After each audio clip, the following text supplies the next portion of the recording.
ഊതി പരിപ്പിച്ച exit poll ഫലങ്ങൾ പ്രസിദ്ധീകരിച്ച് രാജ്യത്ത് നരേന്ദ്രമോദി അമിത്ഷയും കോടിക്കണക്കിന് രൂപയുടെ കുംഭകോണം നടത്തുന്ന രാഹുൽ ഗാന്ധിയുടെ സ്റ്റേറ്റ്മെന്റ് ഉണ്ട്. കഴിഞ്ഞ 10 വർഷം ഇവരൊക്കെ പറഞ്ഞുകൊണ്ടിരുന്നത് രാജ്യത്തെ EVM മെഷീൻ ഹാക്കാണ്, കൃത്രിമം നടത്തിയാണ് ഇവരൊക്കെ ഭരിച്ചുകൊണ്ടിരിക്കുന്നതെന്ന് പറഞ്ഞുകൊണ്ടിരുന്ന ടീം ഇപ്പോൾ അതിനെപ്പറ്റി ഒന്നും സംസാരിക്കുന്നില്ല, എക്സിറ്റ് പോൾ ഫലത്തെ പറ്റിയാണ് സംസാരിക്കുന്നത്. എന്തായാലും നമുക്ക് ആ വിഷയത്തെ ഒന്ന് എടുത്തു നോക്കാം, കൃത്യമായി നമുക്കൊന്ന് പരിശോധിച്ച് നോക്കാം. ഈ എക്സിറ്റ് പോൾ ഫലത്തെ പറ്റി പറയാൻ നേരത്ത് നമ്മുടെ കേരളത്തിലേക്ക് വരാം.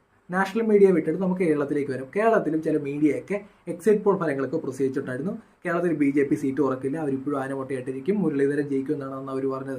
അവർക്ക് പൈസ കൊടുത്തവരായിരിക്കും. എന്തായാലും BJP അമിത്ഷാ ആയിരിക്കില്ല, അപ്പോൾ പണം ആര് കൊടുത്തു? ഇനി രാഹുൽ ഗാന്ധിയുടെ സ്റ്റേറ്റ്മെന്റ് തന്നെ നമുക്ക് മറ്റൊരു ആംഗിളിൽ പരിശോധിച്ച് നോക്കാം. എക്സിറ്റ് പോൾ ഫലങ്ങൾ വന്നതിന് ശേഷം കോൺഗ്രസ് പറഞ്ഞത് ഞങ്ങൾ സർക്കാർ ഉണ്ടാക്കാൻ പോവാണ്, 290 സീറ്റ് നേടി ഞങ്ങൾ ഭരിക്കും എന്നാണ് പറഞ്ഞത്.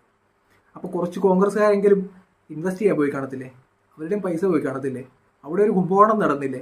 ആ കുംഭകോണത്തിന് ഉത്തരവാദി കോൺഗ്രസ് ആണോ രാഹുൽ ഗാന്ധിയാണോ? ഈ രാഹുൽ ഗാന്ധി സ്റ്റേറ്റ്മെന്റ് കേട്ടപ്പോൾ തന്നെ എനിക്ക് തോന്നിയൊരു കാര്യമുണ്ട്, ഈ അമിത്ഷയ്ക്കും മോദിക്കും അറിയായിരുന്നു ഇവർക്ക് ഇത്രയും സീറ്റ് കിട്ടും.